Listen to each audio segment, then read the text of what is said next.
Živijo in dobrodošli na 8. Red Orbit webinarju. Danes bomo govorili o digitalni transformaciji v času krize. Digital je v zadnjem času postal praktično gonilna sila večine podjetij in večine gospodarstva in podjetja, ki so z digitalno transformacijo že začele v preteklosti, se zdijo, da imajo kar veliko konkurenčno prednost. Kako ta konkurenčna prednost vpliva na celotno gospodarstvo, kakšna je razlika, kako se lotiti digitalne transformacije, kakšne vložke in kakšne rezultate pričakovati. In to in še več bomo danes govorili z Ksenijo Škrl. Ksenija Škrl je v Red Orbitu svetovalka uprave oziroma vodstva in tudi odgovorna za produktni marketing. V preteklosti si je nabrala ogromno izkušenj z področja strateškega marketinga, produktnega menedžmenta in transformacije podjetij in poslovnih modelov. Je tudi certificirana digitalna, kako se reče, Ksenia, strokovnjakinja za digitalno transformacijo, čeprav vem, tako da odlična sogovornica za današnjo tematiko. Tako da, Ksenija, živijo. Živijo, Andraže, in lepo pozdravljeni vsi skupaj. Preden začneva, sva se s Ksenijo pogovarjali, da vas kot ponovadi lansirala eno anketo, tako da na desni strani, tam, kjer ponovadi sprašujete tudi vprašanja, zdaj lansiramo anketo, kjer vas sprašujemo, ali imate v vašem podjetju pripravljen načrt, akcijski načrt digitalne transformacije. Bomo videli na koncu, kakšni bodo rezultati. Tako da, ja, zdaj pa ne bo, da se Ksenija kar lotiva konkretnih vprašanj. Seveda, če je kakšno vprašanje iz publike, prosim, zapišite jih kar v chat in probovala bova na čim več teh vprašanj odgovoriti. Za začetek pa, mogoče malo provokativno, mogoče malo resnično, digitalna transformacija je buzzword bil že ali je že zadnjih 5, če ne 10 let, od skoraj da prejšnje krize, pa nekako se zdi, da kljub temu, da se o digitalni transformaciji govori že vrsto let, se je zdaj stanje oziroma percepcija oziroma pogled na digitalno transformacijo precej spremenil. Kaj je zdaj toliko drugače? Kaj drugače? Torej, ključna področja digitalne transformacije ostanejo nedotaknjena, takšna kot so od samega začetka. Torej, govorimo o poslovnih modelih in produktih, o tehnologijah in o zaposlenih. Spremenili so se pa po mojem mnenju dve stvari. Prva je, da so vse aktivnosti vezane za digitalno transformacijo naenkrat dobile visoko prioriteto. Torej, pred krizo so te aktivnosti imele neko svojo lastno dinamiko, večinoma so se dogajala, ko v podjetju resursi imajo časa. Torej, dajmo si predstavljati, da so bila spakirana v neki folder interni projekti. Menim pa, da so zdaj že med krizo, posebej pa po krizi, da se vsi ti akcijski načrti bojo predstavili v folder nujno in prioritetne aktivnosti. Torej, to je prva sprememba, ki se bo zgodila. Druga, ki mi se ravno tako zdi pomembna, je, da v večini podjetij digitalna transformacija je nekakor bila stvar, za katero so bili odgovorni ali s katero so se ukvarjali vodstvo in posamični oddelki v podjetju. Ker predvidevam, da je na današnjem webinarju večina ljudi z področja marketinga, marketing je tukaj vedno bil vključen in dosti napreden. Naenkrat, ko se je začelo delo doma, ko so ljudje morali pokazati en nivo agilnosti, dovzetnosti za nove tehnologije, ko so začeli premišljati o novih poslovnih modelov, naenkrat je digitalna transformacija postala, dajmo reči, temu topik oziroma tema vseh oddelkov in vseh zaposlenih. Osebno menim, da je to super, ker točno to je ta X-faktor, ki so ga podjetja pogrešala za hitrejši zagon in hitrejšo realizacijo aktivnosti. Pred parimi dnevi oziroma mogoče kakšen teden nazaj je po internetu zaokrožila ena šala in anketa na temo digitalne transformacije. Verjetno že veš, o čem bom, kaj bom vprašal. Kdo je CDO je kaj? Chief Digital Officer. Digital Officer, verjetno, v podjetjih oziroma kdo je odgovoren v podjetjih za digitalno transformacijo in ta anketa je v šali nekako odgovorila, da novi CDO v podjetjih je COVID-19, se pravi koronavirus. Kakšno je tvoje mnenje o tem? Zdaj, iskreno, zelo težko bi COVID-19 dodelila pozicijo CDO-a. Če mu pa že moram dodeliti neko funkcijo v podjetju, kaj mi se zdi malo bizarno, ampak hajde, bom poskusila, bi mu recimo dala pozicijo nekega change managerja. Zdaj, v naših prostorih change manager ni prav pogosta pozicija v podjetjih, ne vem, če sploh kakšno slovensko podjetje ima, na nekih drugih celinah je dosti pogosta ta pozicija, tako da, ja, mogoče v premislek, mogoče nam to bo odprlo tudi neke nove ideje. Ampak, ko govorimo o digitalni transformaciji, verjetno ne govorimo samo o digitalni prisotnosti, da imamo super spletno stran, da oglašujemo, govorimo o precej bolj širokem pojmu, več področij to zajema. Kaj je torej bistvo digitalne transformacije? Ja, absolutno imaš prav. Digital presence je samo ena od aktivnosti, ki jih vezujemo za digitalno transformacijo. Ampak bistvo digitalne transformacije druge je v spremembi poslovnih modelov in produktov z podporo tehnologij, ki so na voljo, in z vključevanjem vseh zaposlenih in seveda z jasnim fokusom na uporabnika. Torej, ko govorimo o digitalni transformaciji, vedno govorimo o 3 ključna področja, 3 ključne faktore, ki jih moramo obravnavati. Poslovni modeli, produkti, storitve, tehnologije in zaposleni. Na tem mestu bi še mogoče povedala, da se dosti pogosto malo misusejo terminološko digitalizacija in digitalna transformacija. Po neki osnovni bazični definiciji digitalizacija je uporaba tehnologij, da bi v celoti optimizirali naše operativno poslovanje, torej poslovne procese, proizvodne procese, etc. Digitalna transformacija pa je bolj kompleksna, ker vključuje še in poslovne modele, in produkte, in navsezadnje tudi fokus na uporabnika. Okay, to si super povedala. Če prav razumem, pomemben delež so sami zaposleni. Ampak da bo malo mogoče provokativen, zdi se mi, da je obstajalo kar nekaj podjetij v Sloveniji, ne samo v Sloveniji, tudi globalno obstajajo kup podjetij, ki so v preteklosti svojim zaposlenim, a ne bom rekel sem zaposleni, zelo so se otepali kakršnekoli digitalne transformacije. Ja, uporabe Facebooka v službenih prostorih in na službenih omrežjih ni mogoče. Ne smete imeti video okolo, to se pač ne gremo pri nas. Delo od doma je nemogoče, kakršnekoli uporaba komunikacijskih orodij, kot so Slack in podobne zadeve, not happening at all. In poznamo kar nekaj takih podjetij ali pa kar precej branž, ki so v luči koronavirusa, zdaj te nujne spremembe, takoj switchale svojo strategijo in kar naenkrat se je tisto njihovo trdno stališče, da pri njih pa to se ne bo šlo spremenilo. Kako ti zdaj gledaš na to? Zdaj, so podjetja, tudi svetle izjeme, pa mislim, da jih v Sloveniji kar nekaj, ki že leta in leta razvijajo digitalno kulturo, agilnost, dovzetnost za tehnologije pri svojih zaposlenih. In mi se zdi, da so ta podjetja sorazmerno enostavna. Mislim, da se zastopimo, nobenom ni enostavno, da se kaj se okrog nas dogaja, tako da, ampak sorazmerno enostavno in hiter naredili shift za, ne vem, delo doma, drugačno nagovarjanje uporabnikov, drugačne načine prodaje, etc. Podjetja, pa celo ne bom povedala podjetja, inštitucije, ki so najbolj tradicionalne, zgodovinsko najbolj tradicionalne, kot so šole, banke in tako naprej, so se tem izogibale predvsem z naslova varnosti. Ampak, ok, danes recimo, da ne bomo šli tako v detajle. Zdaj, ta kriza nam je pokazala, da tudi takšne institucije in podjetja lahko zelo hitro odreagirajo, zelo agilno odreagirajo in ponudijo, dajmo reči, osnovne šole, kakovostno izvajanje pouka, etc. Iz česa jaz ugotavljam, da so zaposleni tudi v teh inštitucijah kot posamezniki agilni, dovzetni za spremembe, če imajo zelo jasen reason why, zakaj spreminjamo neki delovni proces, zakaj spreminjamo komunikacijske kanale in tako naprej. In super bo, če se v postkriznem obdobju ta agilnost posameznikov obdrži in prenese v te, dajmo reči, tradicionalne institucije. Po drugi strani vse to, kaj se zdaj dogajalo, pa to, kaj zdaj bom povedala, ni tako vezano za zaposlene. Naenkrat smo ugotovili, da so vsa slovenska podjetja zmožna v roku od 3 dni narediti ta shift. In to zdaj mogoče eno bravo za vse IT ekipe, ker vse vemo odnosi marketing IT, tudi to ne bomo šli, ampak tehnologija in tehnološka pripravljenost in zmogljivosti naših podjetij so na zelo visoki razini in očitno lahko podprejo marsikaj.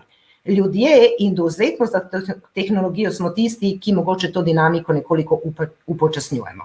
In to nam je tudi kriza pokazala. Se pravi, ja, tako kot si prej omenila, mogoče je res COVID-19 odličen change manager in digitalni transformator, ker zgleda, smo rabili enega takega, rabili smo mogoče malo brce uriti, ker čeprav razumemo, vse imamo, ampak smo spali malenkost na lovorikah in na temu, da je vse dokaj normalno delalo. Zakaj se spremeniti, če se ni treba? Jaz bi prej rekla, da COVID-19 se nekako usili v naše življenje, ni glih, da smo ga vsi kame čakali. Ampak ja, v podjetjih je že prej bilo zaznati, da je največji izziv, ampak ne vem, temu jaz rečem X-faktor pri digitalni transformaciji, točno ta agilnost in točno ta kultura podjetja in dovzetnost za spremembe in eksperimentiranje.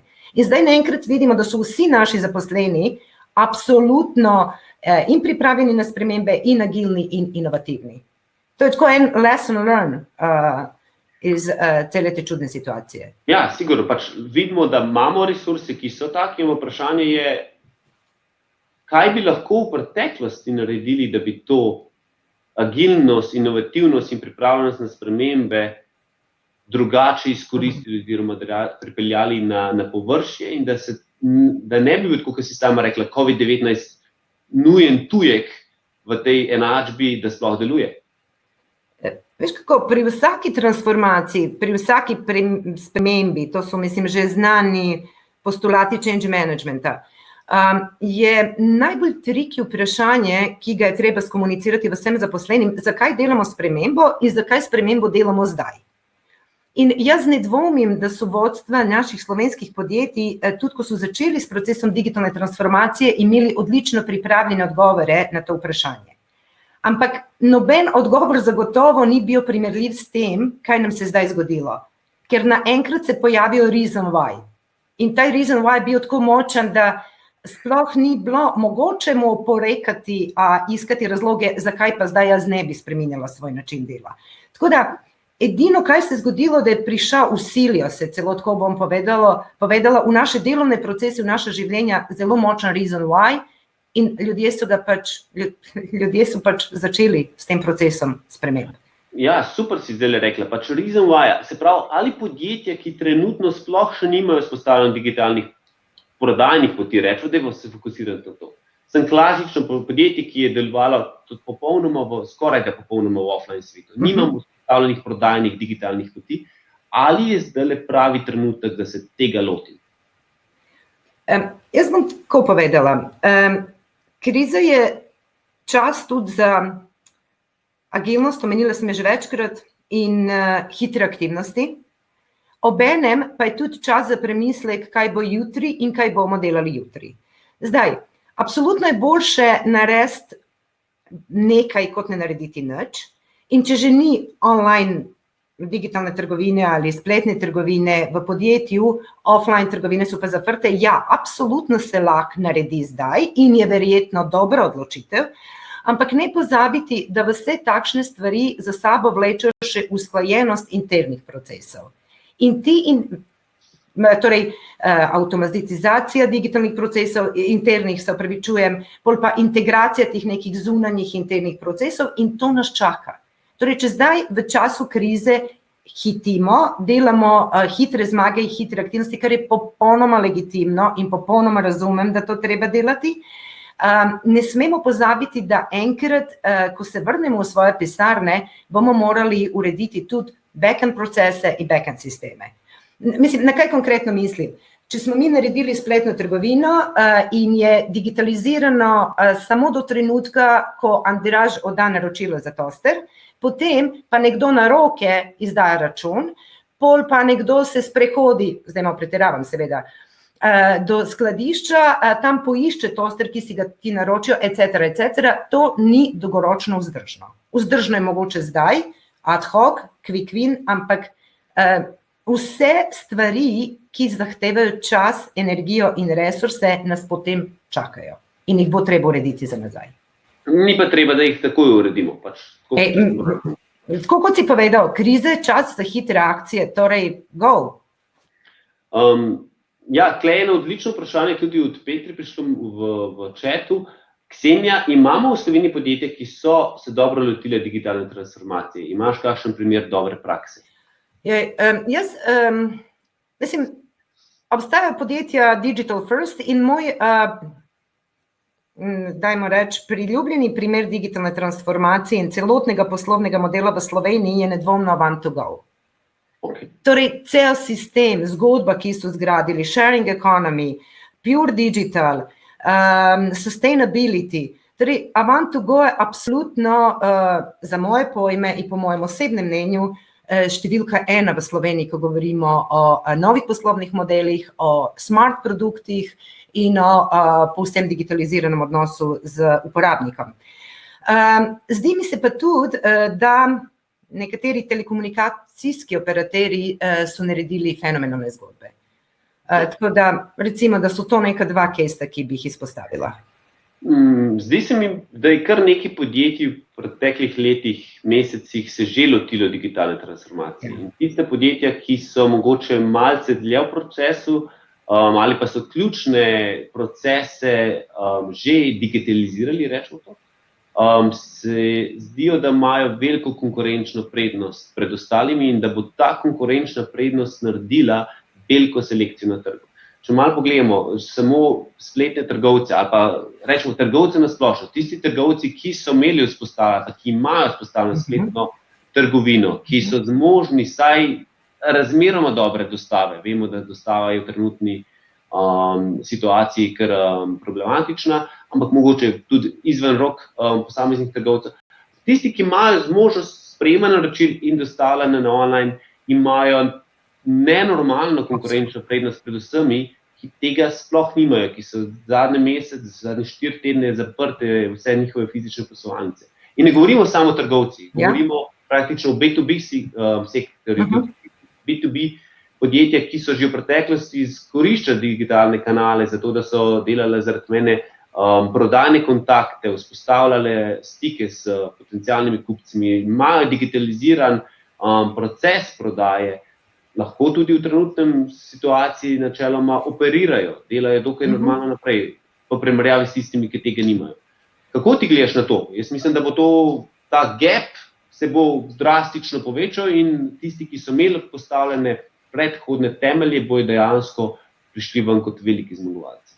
Absolutno se strinjam s tabo.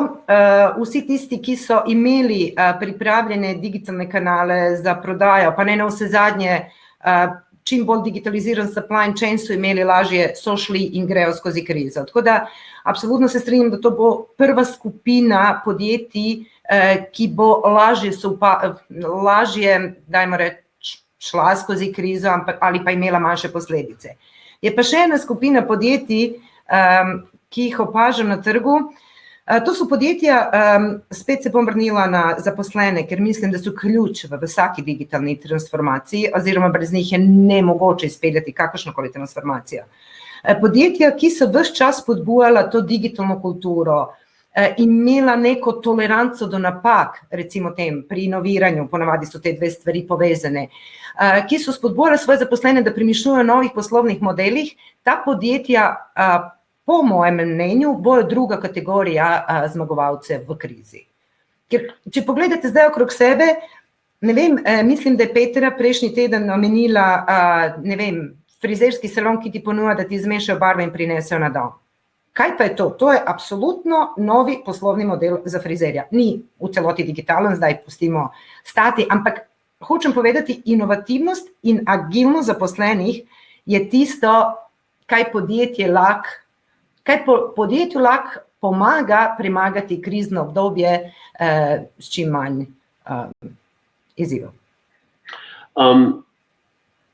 A pa se strinjaš nekako, oziroma drugače vprašal, ali je katero podjetje že končalo z digitalno transformacijo? Jaz mislim, da je digitalna transformacija, tako kot vsaka transformacija, kontinuirani in never-ending story. Tudi, če pogledamo Avant2Go, ki sem ga zdaj izpostavila, ne vem, 5 minut nazaj, jaz sem prepričana, da na naslednjem obdobju tudi oni bojo dodatno, dajmo reči, oplemenjevali svojo storitev z novimi digitalnimi zmogljivostmi. Prihaja machine learning, prihaja artificial intelligence. Slovenija je znana kot ena izmed držav v Evropski uniji, katera se z novimi tehnološkimi področji ukvarja na zelo visokem nivoju. In v bistvu bi prej rekla, da je digitalna transformacija način življenja in način postavljanja in način razvoja produktov, procesov. Zaposlene moramo skozi razvijati. Če so zdaj odlični poslovni analitiki, na pamet govorim, in znajo iz podatkov postreči prave informacije in nam mogoče celo avtomatizirati neki nivo odločanja, naslednje, kaj je s temi ljudmi treba narediti, je verjetno izobraževanje v smeri machine learning, artificial intelligence and so on. Tako da se ne bi upala povedati, da je kdorkoli zaključil proces digitalne transformacije. Se pravi, z drugim besedami, če te pravilno zastopim, digitalna transformacija ni proces, ampak je mogoče, kako ko je Mek samo pove, transformacija iz ene oblike ali pa enega načina poslovanja, načina dela v drugo. Je proces preoblikovanja, ampak ta proces se mogoče konča, ko spremenimo mindset, ko spremenimo način razmišljanja, kako sploh mi kot podjetje delujemo, in v novi obliki, ko se razvijamo iz kokona lepi metuljčki, govorimo, da smo agilni, da vedno iščemo nove pristope, inovacije in podobne. Zanimivo vprašanje, takšnega še nisem imela do zdaj, priznam, tako da sem malo premišljevala spotoma. V bistvu se strinjam s tabo in točno to je razlog, zakaj so ljudje in zaposleni tretje ključno področje pri digitalni transformaciji. Tako da, ja, v bistvu v podjetju je potrebno zgraditi kulturo, dvigniti nivo kompetenc, zastopanje novih tehnologij in kot smo, 10 let nazaj imeli oddelek za razvoj produktov, ta isti oddelek bo še naprej razvijal produkte, ampak z zavedanjem o smart produktih, o novih tehnologijah in o tehnologijah, s katerim ta produkt lahko plemenimo. No, tako bom povedala. Ampak zdaj si omenila zelo veliko različnih področij, ki zajemajo to digitalno transformacijo, predtem z digitalizacijo in podobne zadeve. Se pravi, imamo različne stopnje tega procesa, ali pa tako kot Maslowova teorija pravi, imamo tudi tukaj različne faze, pa zajemala si ali pa omenjali si od interne komunikacije, internih procesov, integracije z zunanjimi partnerji, postavitev spletnih trgovin ali pa spletne strani, spletna prisotnost. Zaposlene si omenila, pa gotovo sem še kaj pisala. Področje ogromno, na katero področje se fokusirati, pač zdaj trenutno je čas, ali zdaj čas krize, ampak ali ne, pustil to, kasneje debatirala, ampak v tem področju jaz ne morem gotovo pripravljati 3-letno strategijo, pa si vzeti naslednje leto pa pol, da razmišljam o tem, na kaj se fokusirati, kaj so prvi action plani. Super vprašanje. Vprašanje, na katerega obenem ni enoznačnega odgovora. Torej, ful je odvisno predvsem od panoge podjetja, od tega, s čim se podjetje ukvarja, kaj so osnovni, dajmo reči, strateški cilji podjetja. Bom dala en primer. Če imamo podjetje z 20 zaposlenimi, ki se ukvarja z uvozom in prodajom enega izdelka končnim kupcem, verjetno je popolnoma legitimno, da se najprej fokusirajo na digitalno prisotnost in na digitalizacijo internih procesov, ki to bojo podprli. Če govorimo o proizvodnem podjetju, ki ima 100 zaposlenih, ki funkcionira recimo samo na B2B področju, dela samo z znanimi kupci in po možnosti še izdeluje tako imenovane polizdelke, recimo tiskana vezja. Torej, zagotovo digitalna prepoznavnost oziroma spletna trgovina niti slučajno ni prvo področje, na kateri bi se to podjetje moralo fokusirati. Takšna podjetja pa je najbolj smisleno, da začnejo z avtomatizacijo, z zajemom podatkov iz proizvodnih linij, avtomatizacijo proizvodnje, torej z razvojem v smeri industrije 4.0. Torej, enoznačnega odgovora ni, odvisno od strateških ciljev, odvisno od panoge in odvisno od tega, kje trenutno imamo, dajmo reči, največji pain point. Ok, malo si sicer že odgovorila, ampak sem mogoče še malo provokativno, še malo globoko povrtala v to. Tipično so se rečemo, strategije digitalne transformacije v preteklosti delale in to so bili res 3-letni projekti, kako se bomo strateško razvijali.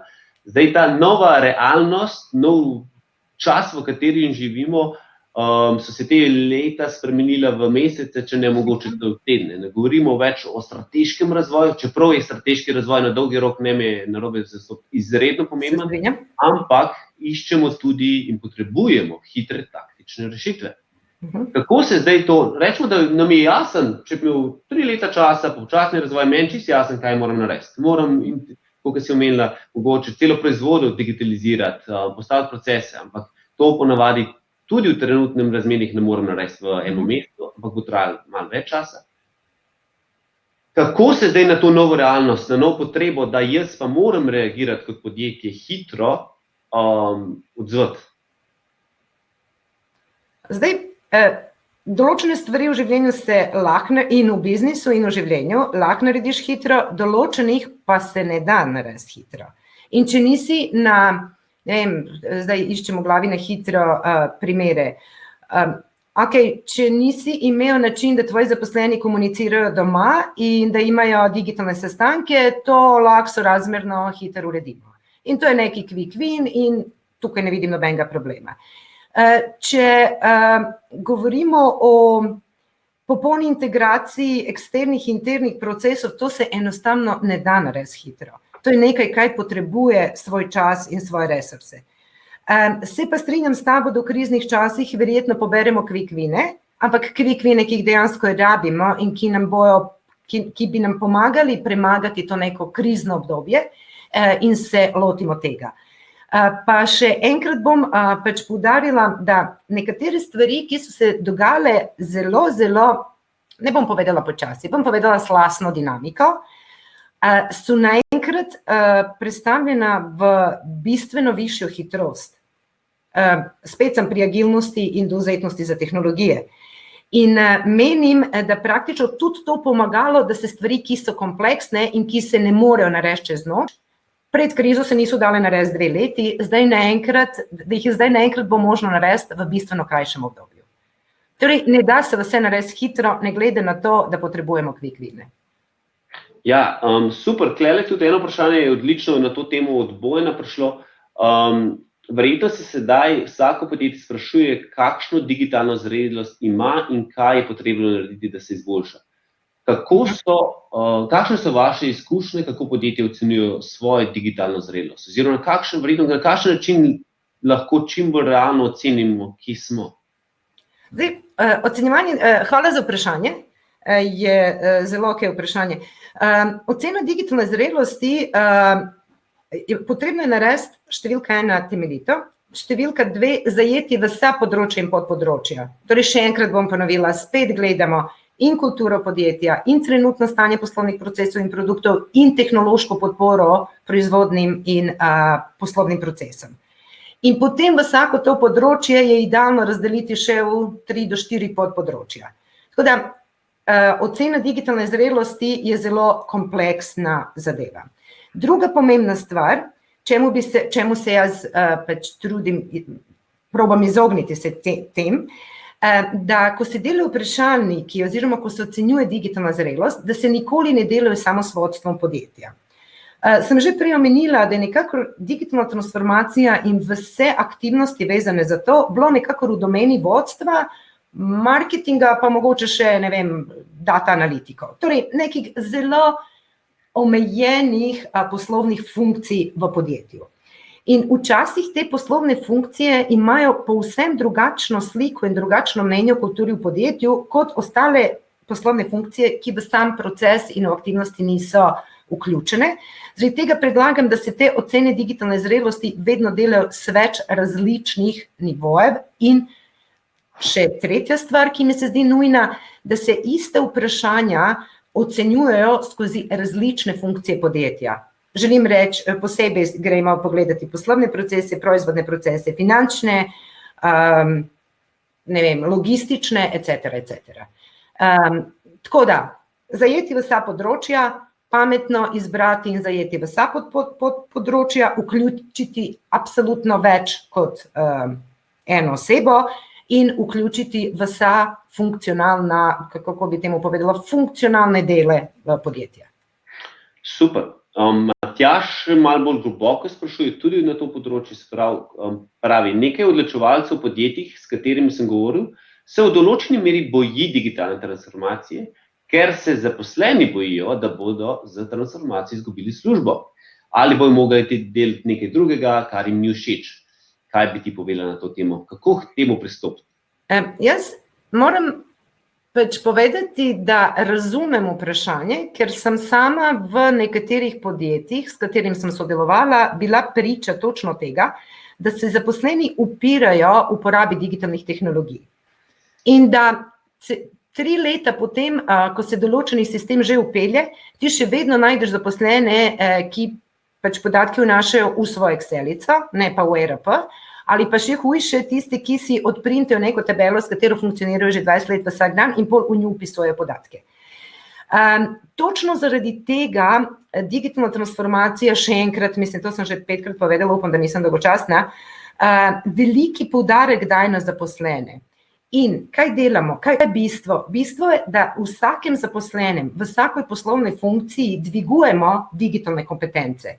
Torej, ni point v tem, da ti ljudje bojo stali brez službe, point je v tem, da ti ljudje bojo imeli tako imenovano, zdaj dih temu reče, digitalno delovno mesto in da bojo, dajmo reči, jaz si rada to tako razlagam, da bojo v istem času, delovnem času od 7,5 ur, naredili več in dvignuli svojo dodano vrednost v podjetju. Torej, jaz zelo ne rada enačim kakršnekoli procesi digitalizacije s odpuščanjem.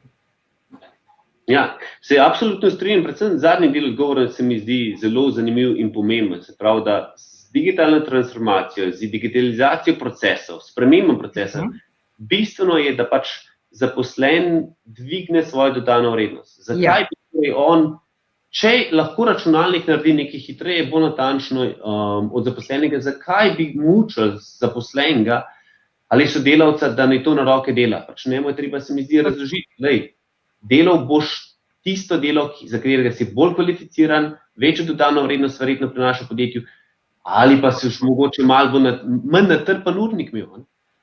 Popolnoma, mislim, super si povzel, ampak tukaj je bolj še pomembno, da ko govorimo o digitalni transformaciji in akcijskih načrtih, da zelo pomemben del teh akcijskih načrtov je planiranje kompetenc, potrebnih kompetenc zaposlenih in na podlagi tega strukturirano in jasno planiranje tega, kako našim zaposlenim bomo kompetence dvignuli na ta nivo.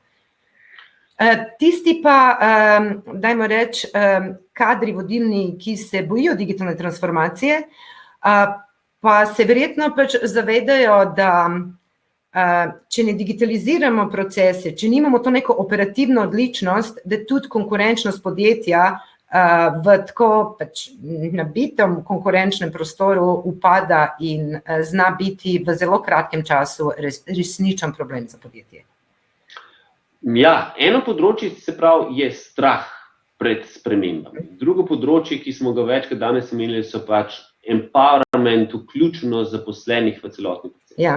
Tretje področje, ali pa tretji strah pa mogoče predstavlja trenutno finance. Se pravi, veliko podjetij se srečuje z gromozanskimi izpadi prihodkov in posledično zaustavljajo vse investicije. Ali se ti zdi, da v tem trenutku je digitalna transformacija oziroma investicija v to področje pravilna investicija? Tukaj že vnaprej povem, da ne bom dala eksaktnega odgovora. Jaz razumem, da so podjetja zdaj previdna pri investicijah. To je pričakovano in to je normalno. Ravno tako razumem, da različni posamezniki na osebni ravni se različno, dajmo reči, spopadamo s krizo. Tako da dejstvo, da so se trenutno zadeve ustavile, je pričakovano, logično in jaz bi rekla normalno glede na okoliščine. Zdaj, zadeve se že popravljajo, mislim, bom ti dala tudi 2 zelo konkretna primera, ampak tudi zelo odvisno od tega, v kakšne finančne kondicije podjetje. Torej podjetje, ki je v finančni kondiciji, ki je v finančni kondiciji, lahko nadaljuje s investicijami in v velikem številu primerov podjetij, s katerim sodelujem, so v bistvu nadaljevali s investicijami. podjetja, ki so manjša in ki niso v dobri finančni kondiciji, pa vendarle kratkoročno so ustavila in verjetno bojo morali investicije in bojo morali narediti premik. Zdaj, tvoje vprašanje, če nadaljujemo s investicijo v digitalno transformacijo. Zdaj, zanimivo dejstvo je, verjetno veste, da v Sloveniji obstajajo sredstva za sofinanciranje kako izdelave digitalne strategije, tako tudi implementacije le-te. Zanimivo dejstvo je, da je recimo sofinanciranje izdelave digitalne transformacije bilo ustavljeno nekje, če se ne motim, 10. marca. In spet, logično in razumljivo. Torej, kriza je, državni budžeti se drugače delijo, torej vse jasno. Ampak ono, kaj me pa sploh presenetilo, je, da včeraj sem dobila mail, da so 10 dni nazaj te razpise spet odprli. Torej, očitno, da tisti, ki skrbijo za konkurenčnost našega gospodarstva na evropskem prostoru, menijo, da je nadaljna izvedba digitalne transformacije, industrije 4.0, digital presence in tako naprej bistvena za konkurenčnost naših podjetij. Super. Eno vprašanje je prišlo od Katje na temo turizma, pa mogoče se potem še kakšne druge teme dotaknila, ampak če sva lahko bolj konkretna, zdaj se govori o transformaciji. Kaj danes narediti, kaj ta teden narediti, kaj ta mesec narediti? Katja sprašuje, kaj lahko naredijo oni imajo turistično agencijo, ki ustvarja trip dizajne, se pravi, verjetno, če se pravilno razlagam, določena popotovanja in aranžmaje. Torej, storitve se izvajajo na lokaciji, prodaja se B2B in B2C preko spleta. Kako se lahko prilagodimo področju produktov, s katerimi tehnologijami to lahko naredimo? Se pravi, če smo lahko bolj konkretni, kaj narediti? Zdaj, jaz moram tako povedati. Turizem je de facto, in vse, kaj je povezano s turizmom, hoteljerstvo in tako naprej, de facto panoga, ki je najbolj prizadeta s to krizo. Kaj narediti v tem sektorju, se upam povedati, da je $1 million question, na katere očitno do sedaj še nihče ni najdel tega pravega odgovora. Jaz pa verjamem, da spet, to, kar sem povedala zelo splošno, bom zdaj sam prislikala tudi na to panogo. Da podjetja oziroma turistične agencije, ki imajo inovativne zaposlene, ki imajo zaposlene, ki so dovzetni za nove tehnologije, ki razmišljajo o novih poslovnih modelih, bojo najti način. In poleg tega, zdaj se bom odmaknila malo digitalizacije in digitalne transformacije, jaz še vedno trdo verjamem, da mi kot družba in da mi kot ljudje, ki premoremo neki nivo solidarnosti, verjetno bomo morali vsi skupaj na takšen ali drugačen način pomagati industrijam, ki jih je kriza najbolj prizadela. Katja, vem, da na tvoje vprašanje nisem odgovorila, ampak tudi, kot rečeno, nimam eksaktnega odgovora tako v 1 minuti. Ja, in mogoče tudi turizem je panoga, ki na eni strani najbolj prizadeta, ampak na drugi strani pred to spremembo poslovnega okolja se mi pa zdi, da je bil turizem ena od panog, ki je bila najbolj že transformirana v smislu in digitalne prisotnosti in celotnih procesov. Sama narava panoge, kako long distance delujemo, v fazi oziroma v primeru turizma, narekuje ta tempo, tako da se mi zdi, osnova je precej boljša kot pri večini drugih panog. Če gremo na drugi spekter, imamo B2B, ki je pa tipično bil zelo nedigitalizirana panoga.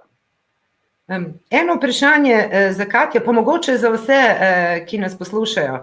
A si lahko predstavljate, da julij 2022 pač ne boste mogli iti na dopust, kar je zelo verjetno, in da boste hodili na virtualno potovanje?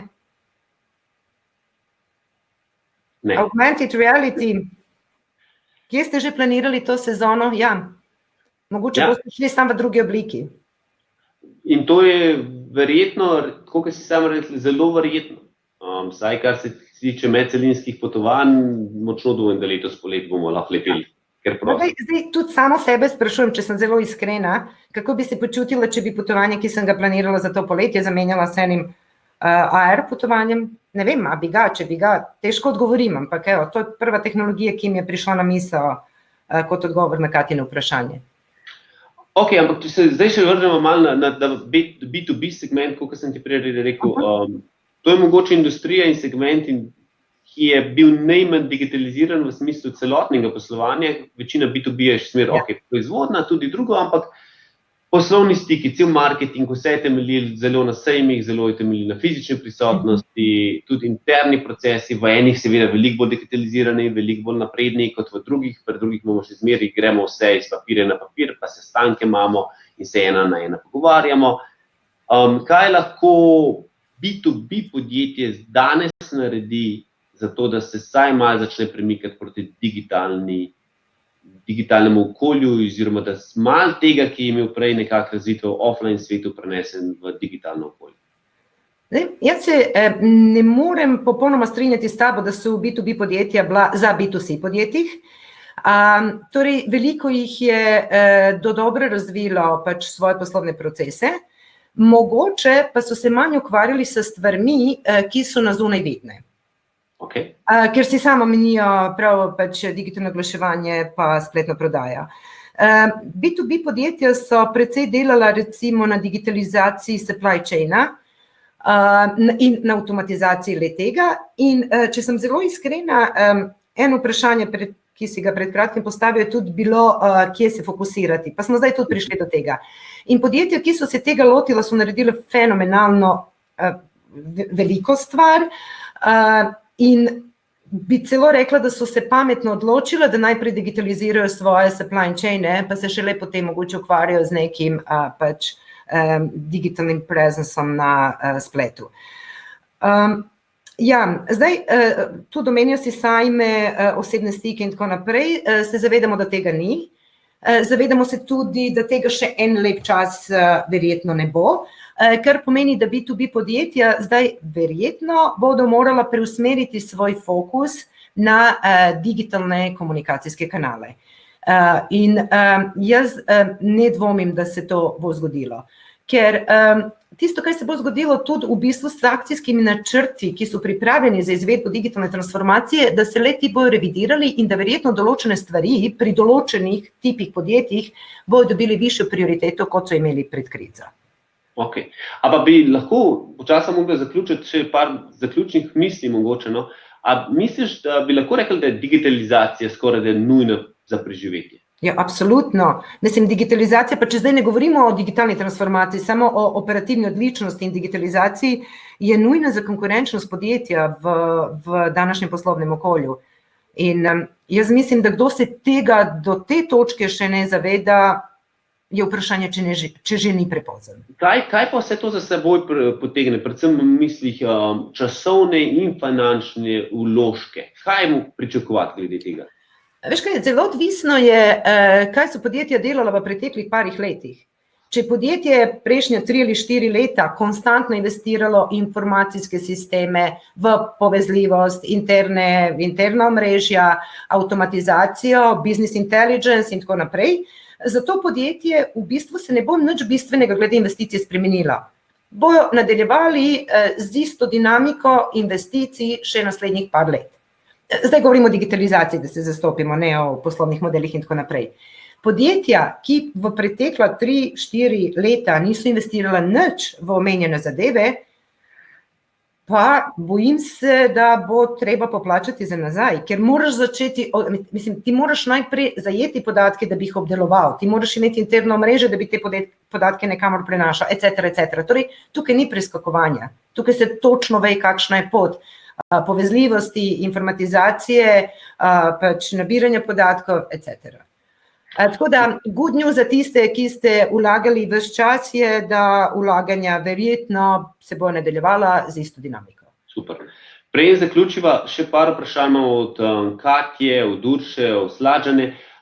Nažalost, ne bomo mogli jih v živo odgovoriti, se bomo potrudili vam na e-mail odgovoriti na ta vprašanja. Mogoče, kar je malo bolj aktualno za vse, je, kje se najde podatke o razpisu za sofinanciranje. Prosim, če vas to zanima, dajte nam pisati kar na info@red-orbit.com in bo poslali vam nazaj povezave, ki najdete več informacij in tudi mogoče Ksenija vam lahko kaj več o tem pove, zato ker, kot smo omenili na začetku, je certificirana strokovnjakinja za digitalno transformacijo. Za konec bi jaz sam na hitro še pokomentiral tole najino anketo. Se pravi, spraševali smo vas, ali imate v vašem podjetju pripravljen načrt digitalne transformacije, da ali ne. Ksenija, ne vem, a ti vidiš rezultate ali ne? Ne. Super, ne. Koliko misliš, kakšen procent je rekel, imamo pripravljen načrt? Wow, zdaj si me dobijam. Seveda. Ne vem, kdo nam je publika trenutno, nisem pogledala, preden smo se vklopila midva na webinar. Jaz bi rekla, da pripravljene akcijske načrte ima 32% vprašanj. To ti gledaš noter, točno 32%. Ne, nisem gledala, sver. 32% da, 68% ne. Kar je mene po pravici povedano malce presenetilo. Se misli, da bo odstotek tistih, ki imajo pripravljeno vsaj določen akcijski načrt večji, predvsem zaradi našega novega team memberja COVID-19. Vem pa, da pač, vsi smo že 4-5 tednov v temu. Jaz mislim, da je zdaj nujno, z mojega stališča je nujno, da se začne na temu delati. Kaj ti misliš? Jaz sem prepričana, da marsikdo bo začel delati na tem nujno in bi bilo super zanimivo ponoviti to anketo na današnji dan leta 2021. Ker bi pričakovala, da številke bojo ravno nasprotne, da bomo imeli 32 tisti, ki še nimajo, mogoče celo manj. Super. Jaz mislim, da če kakršnokoli vprašanje še imate, Ksenija po moje boš z veseljem tudi preko e-maila ponudila pomoč in odgovor. Za konec, hvala Ksenija, ker si se nam pridružila. Napovedujemo tudi naslednji, ne webinar, ampak tokrat brezplačni seminar na temo Google AdWords oglaševanja, ki ga bomo imeli, mislim, na naslednji četrtek, 23. četrtega, to je koliko? Ja, en teden od nas. Se pravi, od danes govorili malo daljši bo tokrat, govorimo o 3 urah dejanskega hands-on seminarja in tečaja, kako uporabljati Google AdWords v času koronavirusa, kakšne so nove taktike in spremembe, ki jih morate upoštevati. Ta vabilo oziroma link do predstavitve imate že na desni strani v offeru, zavihku, tako da lahko že zdaj se prijavite, drugače pa tudi objavljeno na naši spletni strani. Še enkrat hvala Ksenija in hvala vsem vam, ki ste se nam danes pridružili. Upam, da se vidimo kmalu na naslednjem našem webinarju. Uživajte in ohranite zdravi. Ja.